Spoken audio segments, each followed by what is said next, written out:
r/AITA my family called me a fat pig, so I ruined their wedding venue. AITA for ruining my sister's wedding venue after my family called me a fat pig? The words hit me like a slap across the face at what was supposed to be a celebration dinner. We've decided you shouldn't come to the wedding, Sarah. You'll just ruin the photos. My sister Emma's voice was sweet as honey, the same tone she'd used since we were kids when she wanted to sound reasonable while being absolutely cruel. The entire restaurant seemed to go quiet around our table, though I'm sure that was just the blood rushing to my ears. I'm sorry, what? I managed to choke out, my fork suspended halfway to my mouth with the pasta I'd been enjoying exactly 3 seconds earlier. My mother, who had been gushing about Emma's dress alterations and the hand calligraphy place cards, suddenly found her wine glass fascinating. Dad cleared his throat and adjusted his tie like he always did when he was uncomfortable but wouldn't speak up. It's just that we've spent so much money on the photographer, Emma continued, her perfectly manicured fingers drumming against her champagne flute. And you know how you look in pictures next to me? It throws off the whole aesthetic we're going for. The aesthetic. Jesus Christ. Emma, I started, but my mother finally looked up from her Pinot Grigio. Sweetheart, you have to understand. This is Emma's special day. Maybe if you'd stuck with that diet plan we talked about. She trailed off with a helpless shrug, as if my body was some natural disaster that had befallen the family. I felt my chest tightening. 24 years of this. 24 years of being the before picture in their perfect family portrait. The failed project they'd given up on when Emma came along 3 years later, all golden hair and delicate bone structure and the ability to eat ice cream without it somehow being a moral failing. So I'm not invited to my own sister's wedding because I'm fat. The words came out louder than I intended. A couple at the next table glanced over. Don't be so dramatic, Dad finally spoke up. It's not about fat, it's about presentation. Family photos last forever, Sarah. You understand. But it was Emma's next words that really did it. Besides, the bridesmaids' dresses only go up to a size 14, and we already ordered them months ago. We can't exactly special order for. She gestured vaguely in my direction. You know. Everything. My cousin Jessica, Emma's maid of honor, let out a little snort of laughter before covering it with a cough. Even she was in on it. Even she thought this was acceptable. You're calling me too fat for your wedding, I said slowly, wanting to make sure I understood correctly. That this was really happening. That my own family was really doing this to me. Oh my God, Sarah, stop making everything about your weight. Emma snapped, her perfect composure finally cracking. This is about my wedding. My special day. Can't you think about someone other than yourself for once? You're being such a fat pig about this whole thing. The table went dead silent. Even my mother looked shocked. Dad's face had gone pale. But the damage was done. A fat pig. My own sister had just called me a fat pig in front of our entire family, and no one said a word. I stood up carefully, placed my napkin on the table, and smiled. Congratulations on the wedding, Em. I hope it's everything you've ever dreamed of. I walked out of that restaurant planning revenge. I didn't cry until I got to my car. Sitting in the parking lot outside Romano's, watching my family through the window as they continued their celebration like nothing had happened, I finally let myself break down. Emma was already back to her animated storytelling, probably describing the hand-beaded detail on her veil for the 1000th time. Mom was nodding along, completely absorbed. Dad had ordered another scotch. They'd moved on. Just like that. The worst part wasn't even being called a fat pig, though that would probably echo in my head for the next decade. It was how easily they'd erased me from the equation. How quickly the conversation had shifted back to centerpieces and seating charts once I was gone. Like I'd never been part of the family to begin with. My phone buzzed. A text from Mom, Sarah, please don't be upset. Emma's just stressed about the wedding. You know how she gets asterisk. I stared at the message until the words blurred. Emma's stress. Emma's wedding. Emma's feelings. Always Emma. Another buzz. This time from Emma herself, stop being so sensitive. It's not personal, Not personal. Being uninvited from my sister's wedding because of how I look wasn't personal. I was about to turn off my phone when it rang. My boss, Marcus. Sarah? Thank God you picked up. We have a situation. I wiped my eyes and tried to make my voice sound normal. What's wrong? The Rosewood Estate. You know that corporate event we have scheduled for October 14th? Hartley Industries? The Rosewood Estate. The most exclusive wedding venue in the tri-state area, booked solid for the next 3 years. Where Emma was getting married. In exactly 2 weeks. What about it? I asked, though my heart was already starting to race. There's been a massive screw-up. Apparently their booking system glitched last month and they double-booked October 14th. The venue is completely panicked. They have the Hartley corporate event and some big society wedding on the same day. I gripped my phone tighter. A society wedding? Yeah, some bridezilla who's been planning for 2 years. Emma something. Morrison?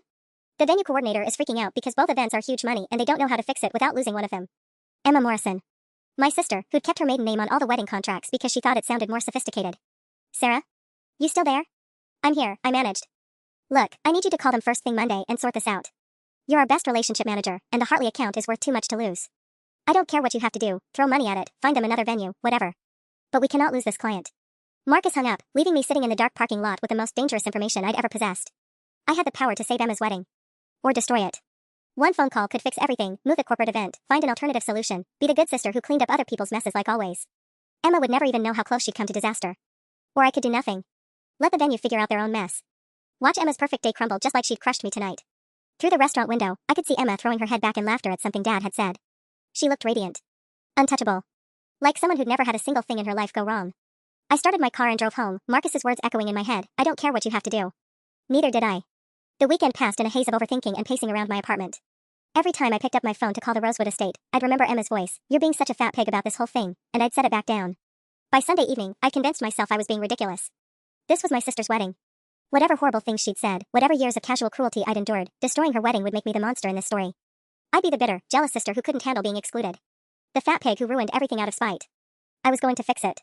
First thing Monday morning, I'd call the venue, sort out the double booking, and be the bigger person. Literally and figuratively. That resolution lasted exactly until I got to work Monday morning and found an email waiting in my inbox.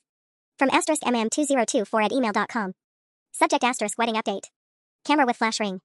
To *Morrison family list. Hi everyone. Just wanted to share some exciting updates about the wedding. The photographer sent over some engagement shots and I'm obsessed with how they turned out. We look absolutely perfect. Smiling face with heart eyes Also, I've been thinking about what happened at dinner the other night, and I just want everyone to know that I don't feel bad about uninviting Sarah. This is MY Day, and I refuse to let anyone guilt me into compromising my vision. Some people might think I'm being harsh, but honestly, it's about time someone in this family prioritized the people who actually matter. The wedding is going to be flawless, and I can't wait for all of you, well, the invited ones lol, to see what we've created. 2 hearts XOXO. Emma, almost Mrs. Davidson, ring *. I stared at the screen, reading it 3 times to make sure I hadn't hallucinated it. She'd sent this to the entire family mailing list. Aunts, uncles, cousins, grandparents. Everyone would see this passive-aggressive victory lap about excluding me. My hands were shaking as I scrolled down to see the replies already rolling in. Grandma Morrison, Emma dear, are you sure about Sarah? She's still family, Aunt Carol, your day, your choice. Don't let anyone bring you down. Sparkles cousin Mike, congrats. Can't wait to party. The responses were exactly what I'd expected. Half the family tiptoeing around the obvious cruelty, the other half enthusiastically supporting Emma because they always did. Because Emma was perfect and I was the family embarrassment they all had to navigate around at holidays. But it was Mom's response that really got me. Mom, so proud of you for standing your ground, sweetheart. This is your moment to shine. Glowing star *. Standing her ground. Like I was some kind of threat she'd bravely faced down. My phone rang, Marcus calling from his office. Sarah, please tell me you've handled the Rosewood situation. The Hartley people are breathing down my neck about catering numbers. I looked at my computer screen, Emma's email still glowing with its casual cruelty. I was just about to call them. Great. Remember, whatever it takes to keep Hartley happy. They're threatening to pull their entire account if this wedding thing impacts their event. Apparently the bride's family has connections to some of our competitors, so we need to be extra careful about how we handle this. After he hung up, I sat there staring at my phone. Emma's family connections. Of course. Even in her moment of potential disaster, she had advantages I'd never dreamed of. If I saved her wedding, she'd never know how close she'd come to losing everything. She'd never learn, never change, never face a single consequence for the way she treated people. The way she treated me. I opened my contacts and scrolled to Rosewood Estate. My finger hovered over the call button. One phone call would fix everything. I put my phone in my desk drawer instead. The guilt lasted exactly 3 hours. By lunch, I'd convinced myself I was making the right choice. Emma had made her bed with that email, the casual cruelty, the public humiliation, the complete lack of remorse. She deserved whatever was coming. But then Grandma Morrison called. Sarah, honey, I got Emma's email and I don't understand what's happening with you girls. I closed my office door and sank into my chair. Grandma Morrison was 83, had buried 2 husbands, and was the only person in our family who'd never once commented on my weight. She sent me care packages during exam weeks and remembered my birthday without Facebook reminders. It's complicated, Grandma. Complicated how? Your sisters. You've had your squabbles before. Squabbles. Like Emma calling me a fat pig was equivalent to fighting over the TV remote. She uninvited me from her wedding, I said quietly. The silence stretched so long I thought the call had dropped. Finally, she did what? She said I'd ruined the photos. That I'm too fat to be in her wedding party. She called me a fat pig, Grandma. In front of everyone. Another long pause. When Grandma spoke again, her voice had that steel edge I remembered from childhood when she'd catch us lying about broken vases or stolen cookies. That girl has gone too far. I'm calling your mother right now. Grandma, don't. Don't nothing. This is family, Sarah. We don't treat family this way, no matter what size dress they wear. I'm ashamed of all of them. The call ended, leaving me staring at my phone with a growing pit in my stomach. 10 minutes later, Mom was calling. Sarah Elizabeth Morrison, what did you tell your grandmother? The use of my full name meant I was in trouble, like I was 7 years old again and had tracked mud through the house. I told her the truth. You made it sound like we hate you. Grandma is threatening to boycott the wedding. Do you have any idea what you've done? What I've done? My voice was rising, and I pressed my hand against my forehead, trying to stay calm. Mom, Emma called me a fat pig. She uninvited me from her own wedding because I'm not pretty enough for her photos. And you're mad at me for telling Grandma what happened? You're being dramatic. Emma was stressed, and you know how you get when people mention your weight. You always blow things out of proportion. How I get. Like being hurt by family cruelty was a character flaw. I'm not being dramatic. I'm being honest. Well, your honesty is about to ruin Emma's wedding. Grandma's calling other family members, telling them they should stand up for you. Uncle Rob already called asking what's going on. This is turning into a whole family drama because you couldn't just let it go. Let it go. Of course. I have to get back to work, I said. Sarah, you need to call Grandma back and tell her you misunderstood. Fix this before it gets worse. She hung up before I could respond, leaving me alone with the weight of everyone's expectations. Fix this. Be the bigger person. Protect Emma's feelings. Again. My computer pinged with another email, this one from Emma directly. Asterisk, thanks a lot. Grandma just called me crying about how I'm breaking the family apart. I hope you're happy. Some of us are trying to have a perfect wedding here, but I guess you'd rather drag everyone down with your drama. This is exactly why you weren't invited in the first place, asterisk. I read it twice, then opened my desk drawer and pulled out my phone. The Rosewood Estate contact was still there, waiting. Outside my office window, I could see couples walking hand in hand, probably discussing their own wedding plans. Their own perfect days. Their own guest lists full of people who actually wanted them there. Emma was right about one thing, this was exactly why I wasn't invited. Because I was tired of being the family scapegoat. Because I was done protecting people who'd never protected me. Because sometimes, being the bigger person just meant being the easier target. I put my phone back in the drawer and opened my laptop. I had other work to do. The Rosewood Estate could wait another day. The next morning brought a new crisis that made my revenge plot suddenly feel very real and very complicated. Sarah, we have a problem, Marcus said, bursting into my office at 7:30 a.m. with 2 cups of coffee and a look that meant someone was about to get fired. The Hartley Industries CEO just called me personally. Apparently his daughter is getting married the same weekend as their corporate event, and he specifically requested the Rosewood Estate because she's always dreamed of having her reception there. I nearly choked on my coffee. His daughter? Some last-minute romantic story, her fiancé proposed unexpectedly, and they want a quick wedding before he deploys overseas. Military thing. The CEO is willing to pay double to make it happen, but obviously the venue is already booked solid. Marcus rubbed his forehead. He's putting massive pressure on us to work a miracle here. My stomach dropped. This wasn't just about Emma's wedding anymore. There was some random girl who wanted to marry her military fiancé before deployment, and I was potentially about to destroy her dreams too as collateral damage. Did he say when the deployment is? 3 weeks. Sarah, this is huge. If we can somehow make this work, get the CEO's daughter married at Rosewood and keep our corporate event, Hartley Industries will sign an exclusive 5-year contract with us. We're talking millions. I stared at my computer screen, Emma's cruel email still open in another tab. The math was simple, fix the double booking, save 3 events, be the hero. Let it implode, and I'd be destroying an innocent bride's last chance at her dream wedding before her husband shipped out to God knows where. What's the daughter's name? I asked, hating myself for caring. Angela. Angela Hartley. 22 years old, apparently head over heels for some Marine she met at college. The father says she's been planning weddings in her head since she was 5, and Rosewood is the only venue she's ever wanted. 22. 3 years younger than Emma. Probably just as excited, just as invested in having her perfect day. Except she had a reason for the rush that had nothing to do with vanity and everything to do with love and sacrifice and the reality that her new husband might not come home. My phone buzzed with a text from Jessica, Emma's maid of honor, asterisk girl, your sister is losing it about the grandma thing. She's convinced you're trying to sabotage her wedding. Maybe just apologize so we can all move on, asterisk. Even Emma's friends were trying to manage me now. Marcus, what happens if the venue situation doesn't get resolved? Worst case scenario? He sat down heavily in the chair across from my desk. Hartley pulls their account, that's about 30% of our annual revenue. The CEO's daughter has to settle for some backup venue that's probably available for a reason. And your sister. He paused, looking uncomfortable. Look, I know it's your family, but from a business perspective, the society wedding is the least important piece here. Rich people have backup plans. Rich people have backup plans. If only he knew that Emma had spent her entire trust fund on this wedding, that she'd been planning it since she got engaged 2 years ago, that she'd already alienated half the vendors in the city with her perfectionist demands. She didn't have a backup plan. She had a complete meltdown waiting to happen.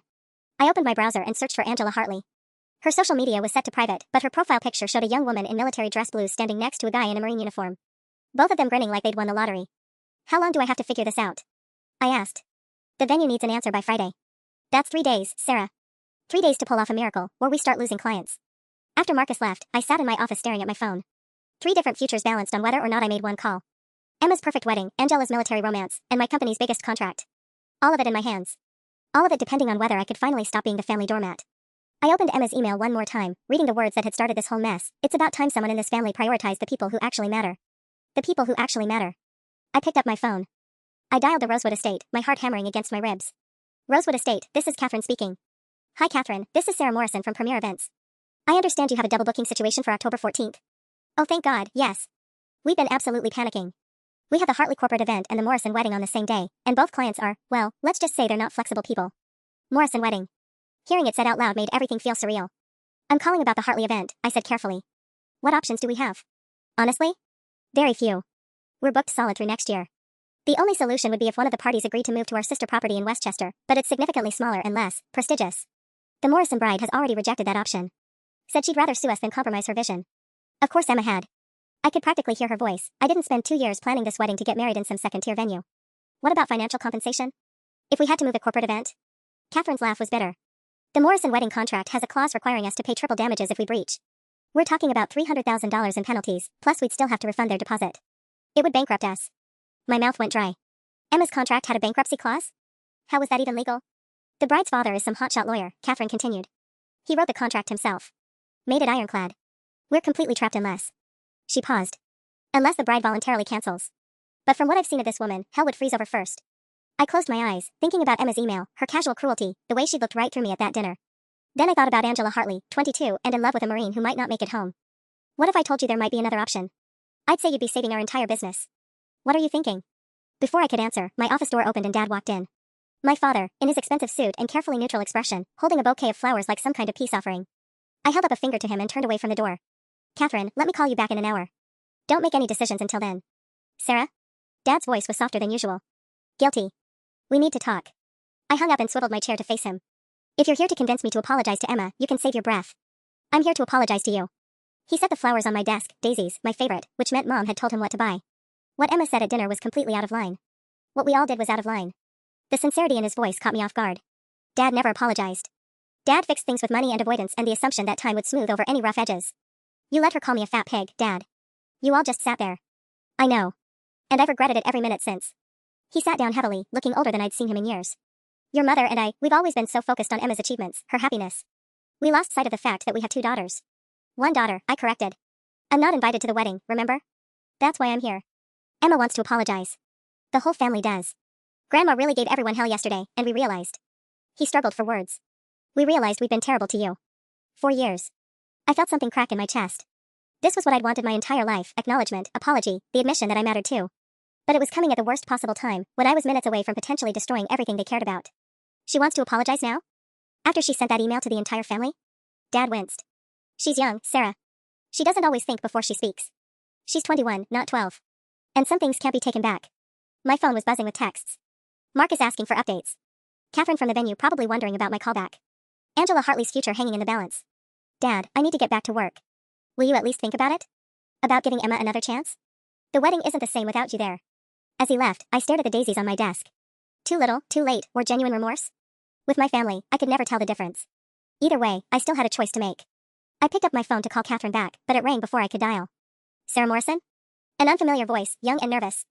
Yes? This is Angela Hartley. I hope you don't mind me calling, your boss gave me your number.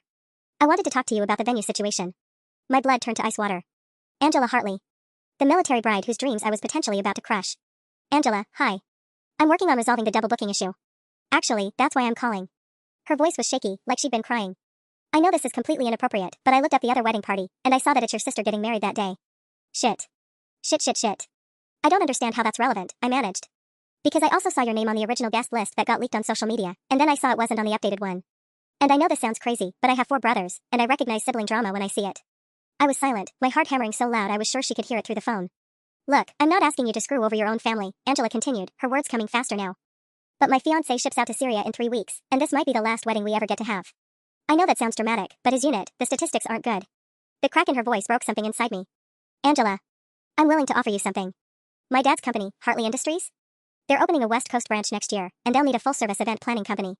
Exclusive contract, 5 years, estimated value around $10 million. $10 million. More money than Premier Events had ever seen. Enough to set me up for life, make me a partner instead of just another employee. Are you trying to bribe me? I'm trying to save my wedding. Her voice was steady now, determined. I'm 22 years old, I'm about to be a military widow before I'm even a proper wife, and I've wanted to get married at Rosewood since I was 7 years old. So yes, if that's bribery, then I'm bribing you. After she hung up, I sat staring at my phone. Now I had Angela actively working against Emma, offering me more money than I'd ever dreamed of to choose her side. The moral math was getting more complicated by the hour. My computer pinged with an instant message from Jessica, * Emma is having a full breakdown. She thinks someone is trying to sabotage her wedding. She's hired a private investigator to look into the venue situation. Thought you should know, *. A private investigator. Of course Emma had. Because God forbid she just accept that sometimes things went wrong, that her perfect life might hit a single bump. She had to find someone to blame, someone to destroy in retaliation. And if that PI was any good, they'd eventually trace the venue issue back to my company, to Marcus's instructions to prioritize Hartley Industries, to my suspicious delay in fixing things. Emma would figure out that I could have saved her wedding but chose not to. The thought should have terrified me. Instead, I felt something that might have been relief. At least then she'd know exactly how much power I'd had, and exactly what I'd chosen to do with it. My phone buzzed again. A text from an unknown number, * we need to talk. Meet me at Cafe Luna in an hour. Emma *. She knew. Somehow, she already knew. I stared at Emma's text message, my hands actually trembling. We need to talk, in Emma speak, that meant she was about to unleash hell, and she wanted to do it face-to-face for maximum impact. Cafe Luna was our childhood neutral ground, the place where we'd meet for awkward birthday lunches and obligatory sister bonding attempts that Mom orchestrated. Emma choosing it now felt deliberate, like she was trying to weaponize nostalgia. I could ignore the text. I could stay in my office, finish my work, and let whatever explosion was coming happen from a safe distance. But the truth was, part of me wanted this confrontation. I was tired of operating in shadows, tired of pretending I wasn't making these choices deliberately. 20 minutes later, I walked into Cafe Luna and spotted Emma immediately. She sat in the corner booth, designer sunglasses on despite being indoors, her blonde hair pulled back in a severe bun. She looked like she was attending a funeral. Maybe she was. "Thank you for coming," she said as I sat down, her voice artificially calm. The kind of calm that preceded hurricanes. "What do you want, Emma?" She pulled out her phone and set it on the table between us like evidence. "I hired someone to look into the venue situation. Did you know that?" My coffee hadn't even arrived yet, and we were already in full combat mode. "Jessica mentioned it." "Good. Then you won't be surprised to learn what they found." She swiped to a document on her screen. "Premier Events has been handling corporate bookings at Rosewood for 3 years. The same Premier Events where you work. The same company that's been tasked with resolving this double booking crisis." I kept my expression neutral. "It's not that uncommon. There are only so many event planning companies in the city." "Bullshit." The word came out sharp enough to cut glass. "Marcus Chen, your boss, has been in contact with the venue every day this week. The Hartley corporate event is worth 30% of your company's annual revenue. And you, my own sister, have been assigned to fix the problem." A server approached with my latte, took one look at the tension radiating from our table, and quickly retreated. "So you know I'm trying to help resolve the situation," I said carefully. "What's the problem?" Emma leaned forward, and I could see the rage burning behind her designer sunglasses. "The problem is that any competent event planner would have fixed this by Monday. It's Wednesday, Sarah. The wedding is in 11 days, and you've done absolutely nothing." My heart was pounding, but I managed to keep my voice steady. "These things take time." "No, they don't. I called 3 other event planning companies this morning. Every single one said a double booking like this should take maximum 48 hours to resolve. Either you move the corporate event, or you move the wedding, or you find alternative arrangements. But you don't just sit on it." She pulled off her sunglasses, and I saw that her eyes were red-rimmed. Emma had been crying, which was somehow more unsettling than her anger. Emma didn't cry. Emma made other people cry. "You want to know what I think is happening here?" she continued. "I think you're punishing me. I think you're so bitter about being uninvited that you're willing to destroy my entire wedding out of spite." The accusation hung in the air between us. I could deny it, play innocent, act shocked that she'd even suggest such a thing. But looking at my sister's tear-streaked face, I found I didn't want to lie anymore. "You called me a fat pig, Emma." I was stressed. "In front of our entire family. You said I'd ruin your photos just by existing. Sarah. You sent an email to everyone we know about how you don't feel bad about excluding me. You said it was about time someone prioritized the people who actually matter." I leaned back in the booth, surprised by how calm I felt. "So you want to know what I think?" "I think you're absolutely right." Emma's face went pale. "What?" "It is about time someone prioritized the people who actually matter. I'm just not sure you're going to like who that turns out to be." Emma stared at me like I'd just spoken in a foreign language.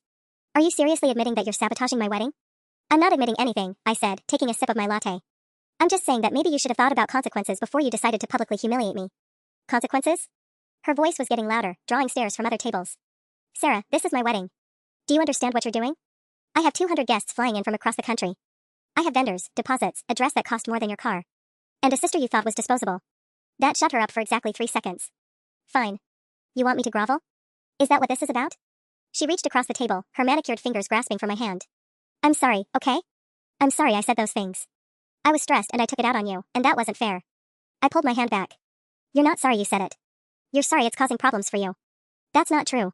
Emma, you hired a private investigator before you considered apologizing to me. That tells me everything I need to know about your priorities." Her phone buzzed against the table, and she glanced at it reflexively. Her face went white. "What?" I asked, though part of me already knew. "It's the venue coordinator. She wants to schedule a call about alternative options for our date." Emma's hands were shaking as she set the phone back down. "Sarah, they're going to cancel us. After everything we put into this wedding, they're going to cancel us." The desperation in her voice should have made me feel guilty. Instead, I felt something that might have been satisfaction. For the first time in our entire relationship, Emma needed something from me that she couldn't buy, manipulate, or charm her way into getting.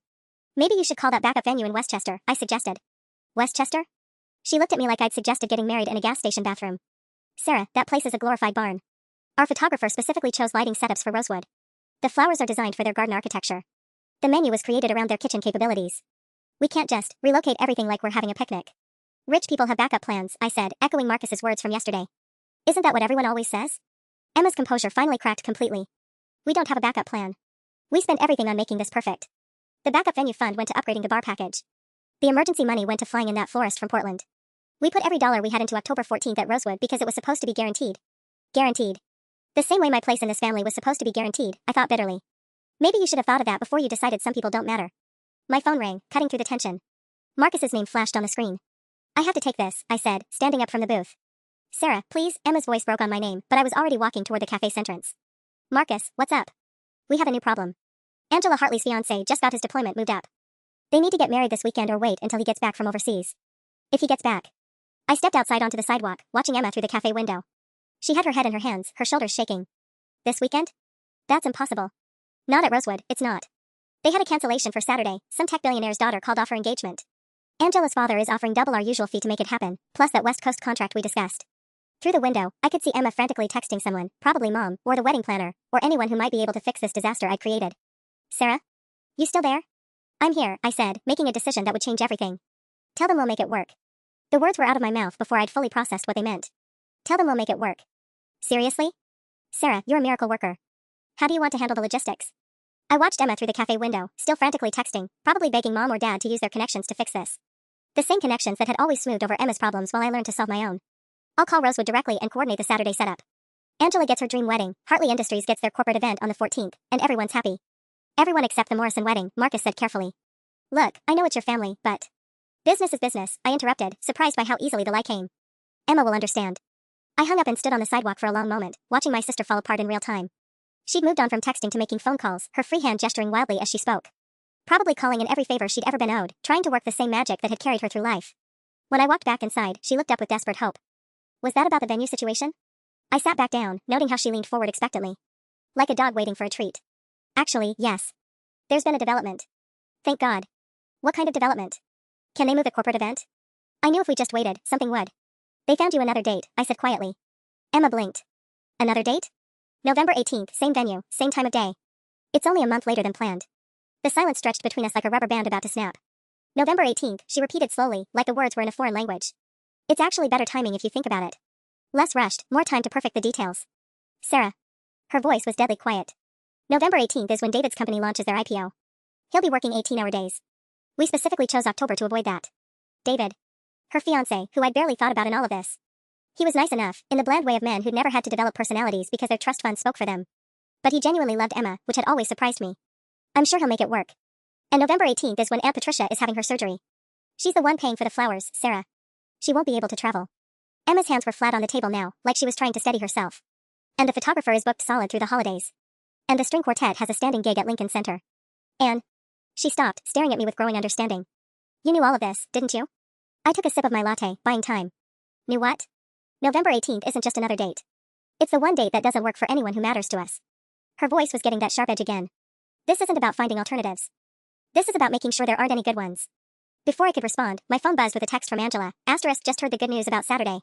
Can't thank you enough. This means everything to us. 2 hearts asterisk. Emma saw me glance at the phone. Who's that? No one important. Bullshit. Let me see. Emma. She lunged across the table and grabbed my phone before I could stop her. I watched her face change as she read Angela's message, watched the pieces click into place. Saturday, she said slowly. They're using my venue this Saturday for someone else's wedding. I reached for my phone, but she held it out of reach. Angela Hartley. The bride whose corporate event is supposedly so important. Emma's laugh was bitter. Except she's not just the corporate contact, is she? She's also getting married. At my venue. On the date that was supposed to be mine. The cafe suddenly felt very small. Emma, let me explain. You chose her over me. The words came out flat, matter of fact. My own sister chose a complete stranger over me. The accusation hung between us like smoke from a fire I deliberately set. Emma still held my phone, Angela's grateful message glowing on the screen, and I could see the exact moment my sister realized the full scope of what I'd done. How long have you known? She asked, her voice eerily calm now. How long have you been planning this? I wasn't planning anything. Don't. She set my phone down with deliberate precision. Don't you dare lie to me right now. You've been sitting on this information for days, watching me panic, letting me hire investigators and beg Dad for help, all while knowing you could fix it with one phone call. A couple at the next table was openly staring now, but I couldn't bring myself to care. You want to talk about phone calls? You could have called me Monday morning to apologize. Instead, you sent that email. So this is punishment. This is consequences. Emma laughed, and the sound was sharp enough to cut. Consequences? Sarah, you just destroyed 2 years of planning. 200 guests, $50,000 in non-refundable deposits, vendors who will never work with us again. And one sister who will never forget how easily you threw her away.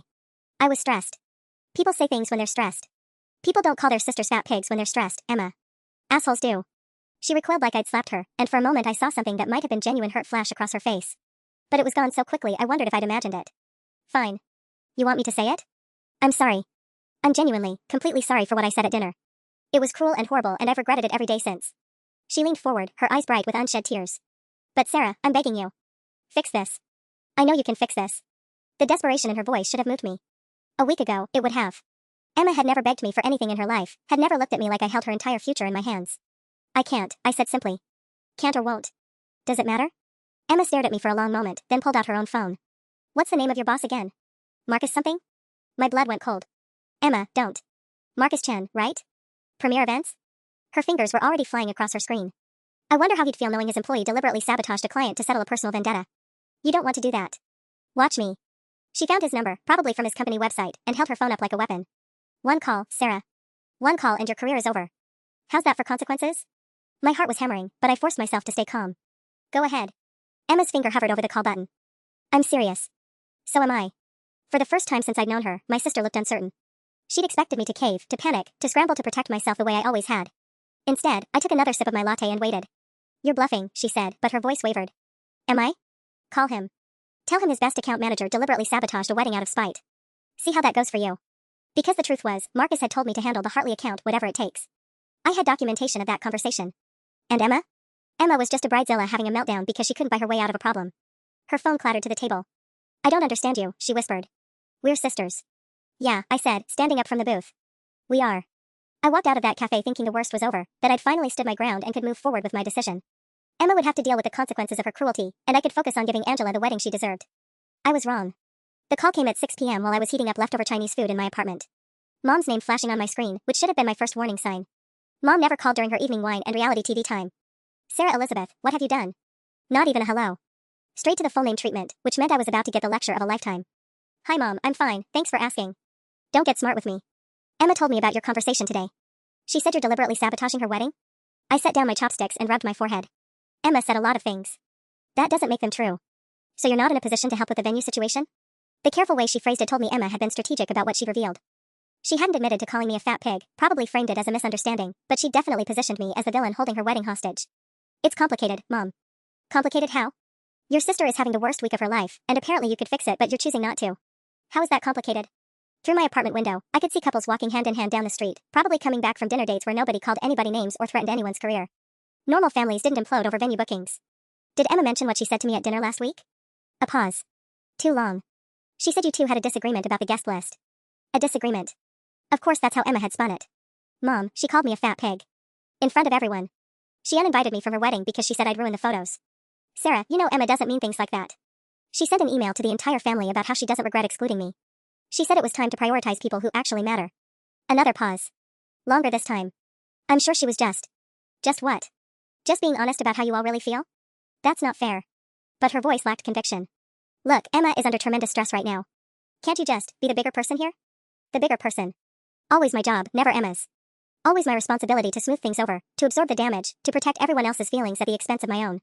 I've been the bigger person for 24 years, Mom. I'm tired. So you're going to let her wedding be ruined? Out of spite? Before I could answer, my phone started buzzing with another call. Dad's name appeared on my screen, which meant this was about to become a coordinated family assault. Mom, Dad's calling. Let me. Put it on speaker. We need to discuss this as a family. I almost laughed. Now we were a family. Now they wanted to include me in family discussions when they needed something from me. I switched to conference call mode, and Dad's voice filled my small kitchen. Sarah, thank God. Your mother and I have been talking, and we think there might be a solution to this whole situation. Here it comes, I thought. The bribe, the guilt trip, the carefully orchestrated manipulation designed to get me back in line. We know you've been hurt by some things, Emma said, he continued. Some things? My voice came out sharper than I intended. Dad, she called me a fat pig. And that was wrong. Completely wrong. We should have said something at the time, and we didn't, and that's on us. Dad's voice had that careful, diplomatic tone he used when he was trying to manage a crisis. But Sarah, we're talking about Emma's entire future here. Her happiness, her relationship with David, her. What about my happiness? The question burst out before I could stop it. What about my relationship with this family? What about my future? Silence on the other end. Sweetheart, Mom said carefully, of course we care about your happiness. But this is Emma's wedding. It's different. Because she matters and I don't? Because she can't fix this and you can. And there it was. The truth underneath all the careful words and diplomatic phrasing. I mattered when I was useful. My feelings were important when they didn't conflict with Emma's needs. My phone buzzed with a text from an unknown number. Asterisk, this is David, Emma's fiancé. Can we please talk? There's something about this situation you need to know, asterisk. David's text stared up at me from my phone screen while Mom and Dad continued their coordinated guilt campaign through the speaker. And we know you're hurt, but destroying Emma's wedding won't make you feel better in the long run, Dad was saying. I muted the call and stared at David's message. Emma's fiancé had never texted me directly before. We barely spoke at family gatherings beyond polite small talk about his finance job and my event planning work. What could he possibly need to tell me about this situation? I unmuted the call. I have to go. Someone's at my door. Sarah, we're not finished discussing this, Mom started. Yes, we are. I hung up and immediately called David back. He answered on the first ring. Sarah, thank you for calling. Can we meet somewhere? This isn't really a phone conversation. David, if Emma sent you to guilt trip me. Emma doesn't know I'm calling you. She can't know. Please, just give me 20 minutes. The Starbucks on 5th and Main? The desperation in his voice reminded me uncomfortably of Emma's breakdown at the cafe. But David wasn't prone to dramatics.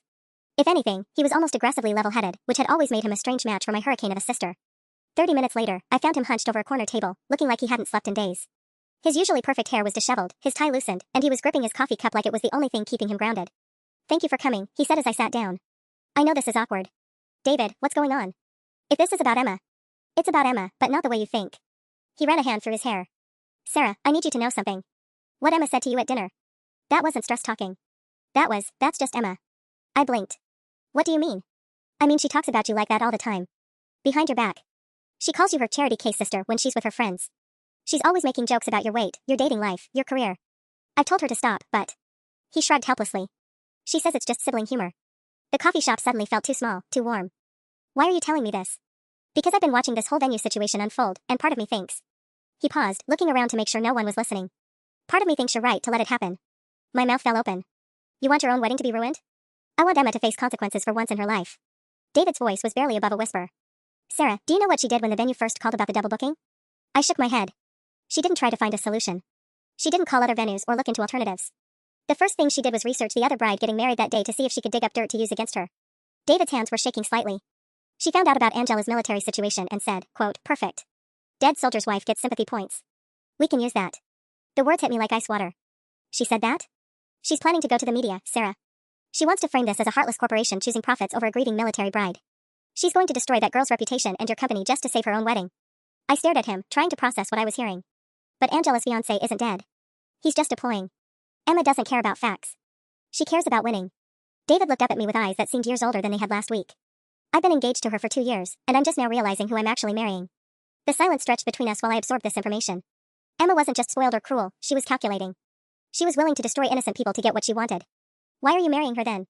The question slipped out before I could stop it. David's laugh was hollow. Good question.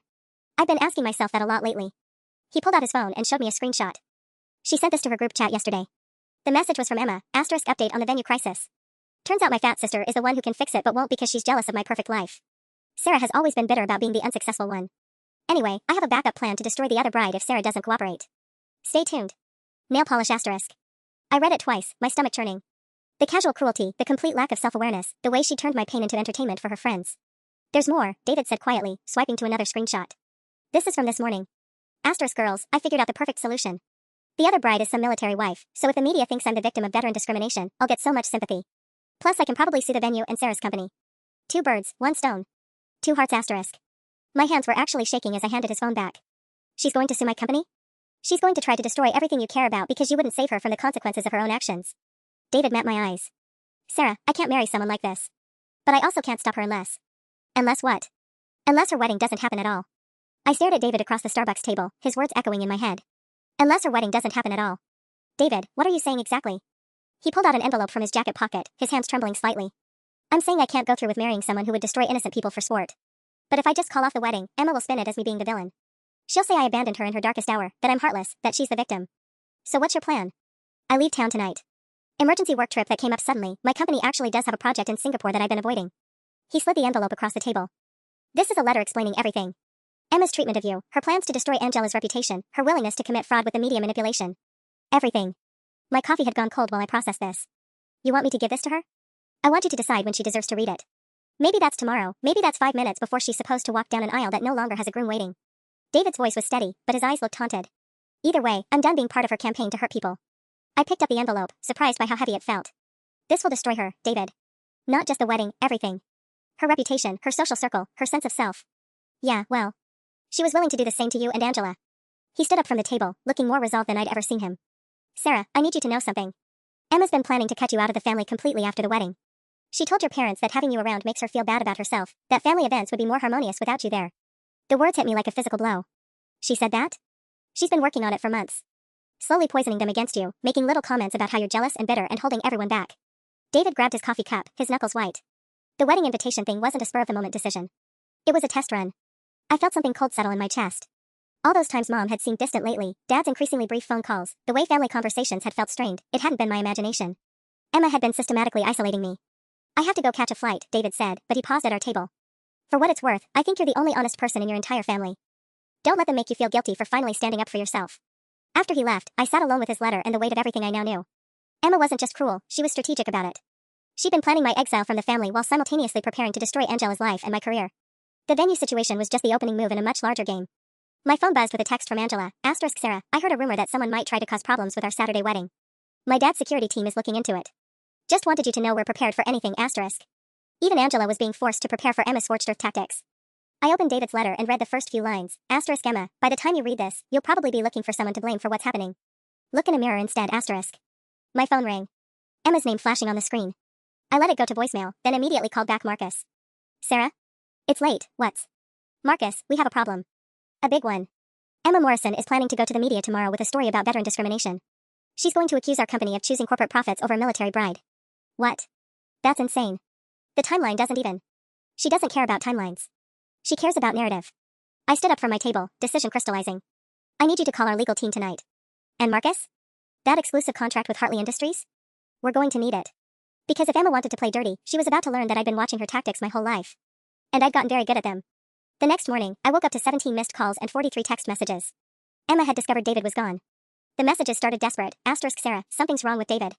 He's not answering his phone. The wedding is in 8 days and I can't find my fiancé, *. Then angry, *, this is your fault somehow, isn't it? You've poisoned everyone against me, *. Finally, bargaining, *, please, I'm begging you. Fix the venue situation and I'll do anything. I'll apologize publicly. I'll pay you. Just please don't let my life fall apart, *. I was still in my pajamas, reading through her meltdown, when someone started pounding on my apartment door. Sarah. Open up. I know you're in there. Emma's voice, raw from crying. I looked through the peephole and saw her standing in my hallway in yesterday's clothes, her perfect hair a tangled mess, mascara streaked down her cheeks. I opened the door and handed her David's letter without a word.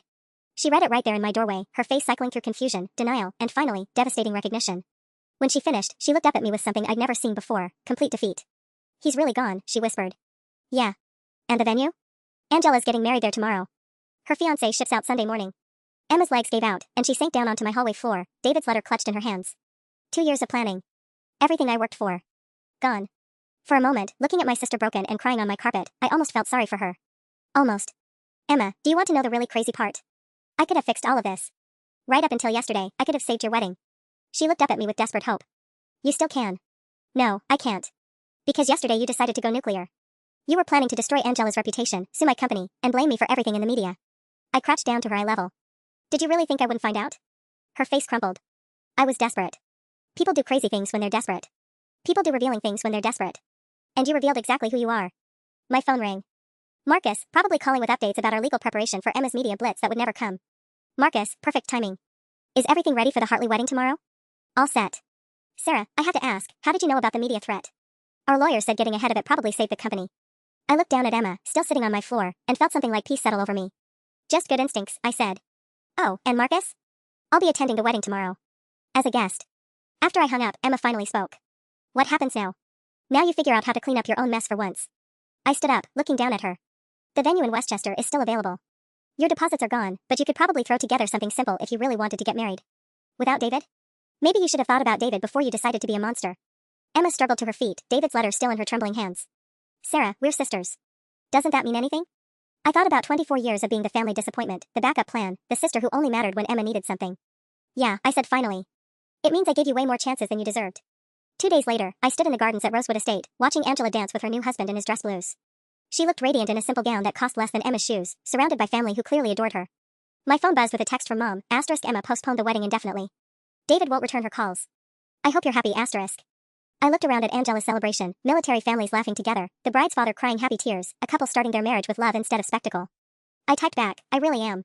And for the first time in my adult life, I meant it completely.